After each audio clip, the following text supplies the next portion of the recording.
Namaste, yoga teachers. Teaching asanas is a highly responsible activity where people are depending on you for their health and safety. So, today we will discuss how to teach an asana well. First, we will see a flippant way of teaching yoga, as is used at certain gyms these days by novice instructors. We can use Urdhva Dhanurasana as our case study. Second, we will see a more systematic approach to teaching using Shirshasana. As you can see, both of these asanas are for the advanced practitioner and are not suitable for complete beginners. The novice teacher approach. Urdhva Dhanurasana, also called Chakrasana. It's a cool posture that you can use to impress people. You can do it in two ways, as you'll see. The simple approach is how the average Joe does it. Lie down on your back, bring your feet and hands close to the trunk, and lift up into a reverse semicircle or a reverse bow posture. And for those who like a challenge, try this way. Perform the Chakrasana from a standing position from Tadasana. Now try it.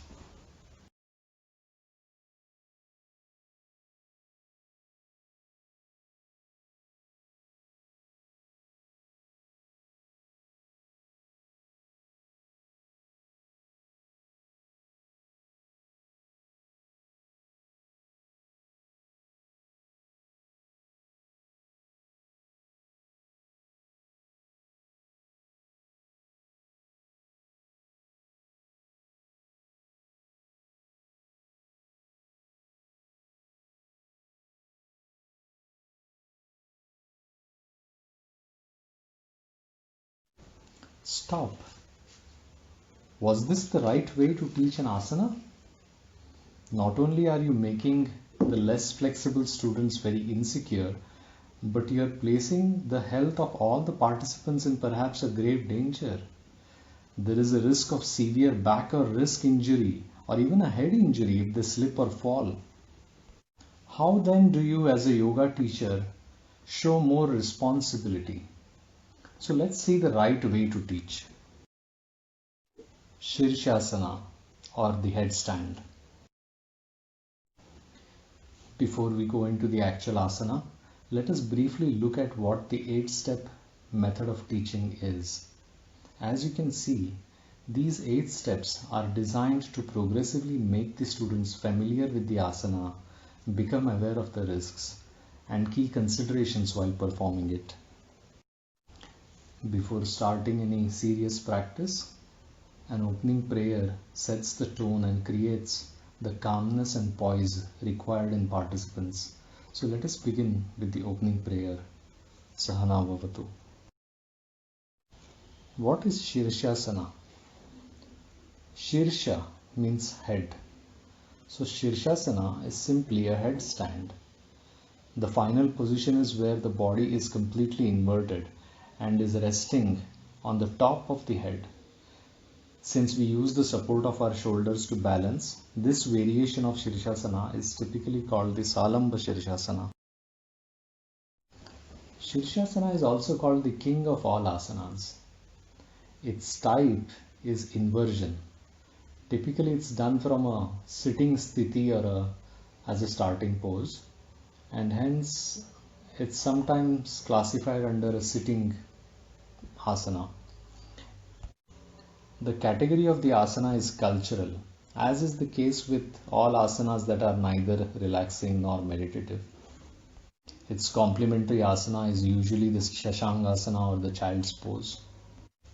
Sthiti is Vajrasana, and the final relaxation is in Shavasana.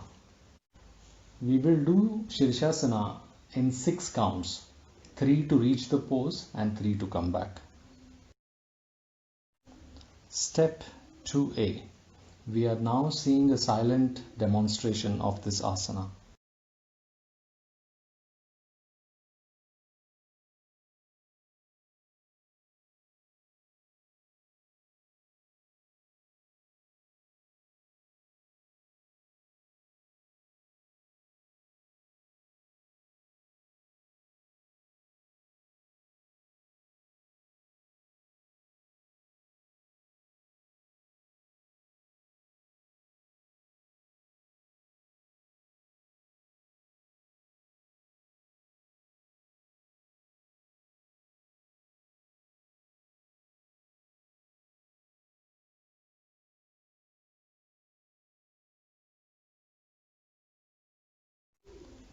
Step 2b.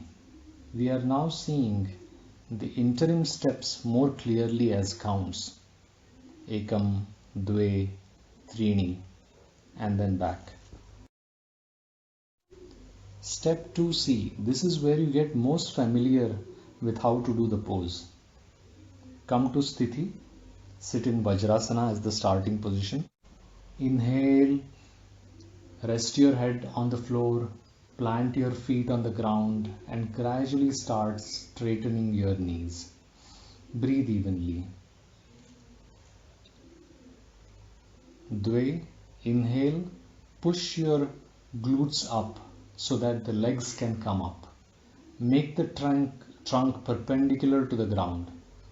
If you are doing it for the first time, take the support of a wall behind you to rest your back. Count 3. Slowly straighten your legs until the entire body is vertical. Hold this final position for 5 to 30 seconds based on your comfort. Come down slowly in the same order, using 3 steps to reach the starting position. Now rest in Shashangasana for a few seconds. Then stretch out your legs, lower your back and rest in Shavasana. Rest for about 10 to 15 seconds. Now let us see the benefits. A key benefit is that it revitalizes the body and prevents premature aging. Because of the rush of blood into the head, it can help prevent hair loss and has a number of mental benefits as well. However, anyone with a mental disability needs to perform under the guidance of a yoga guru only. So who cannot do this asana? Mainly people who are having glaucoma, that is high blood pressure within the eyes, cervical spondylitis or hypertension. These people should avoid the asana. In step 4, pause this video and follow the demonstrator and try doing this asana by yourself. Step 5. Practice in pairs. Divide yourself into 2 groups or at least one observer and one doer. Correct each other while practicing in pairs.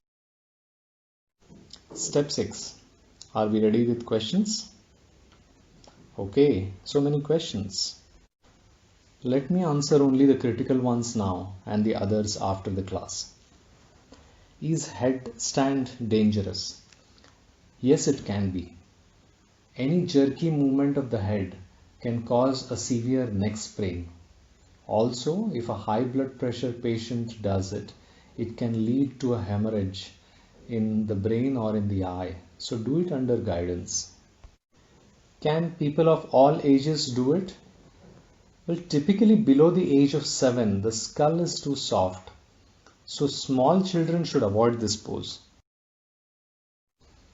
In step 7, let us recap the key points. First, perform this asana near a wall for stability, especially if you are a beginner. Second, be careful about the position of your neck. As long as you balance yourself exactly on the top of your head, your neck should normally remain straight. And finally, weight should be evenly distributed across the shoulders and the head in Shalamba Sirsasana. Now, in step 8, keeping these key points in mind, let us all do it together. Come to Sthiti, Ekam, Dve, Trini, hold, Chatwari, Pancha, Shat.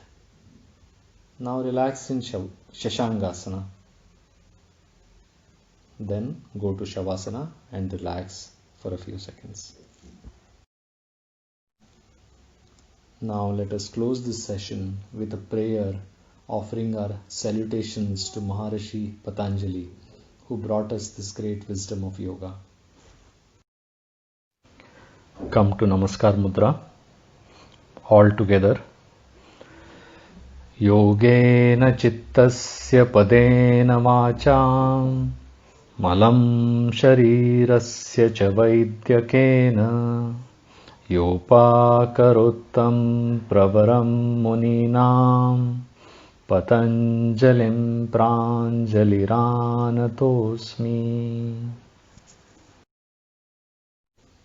Now let us end with the Shanti Mantra. Sarve Bhavantu Sukhinah.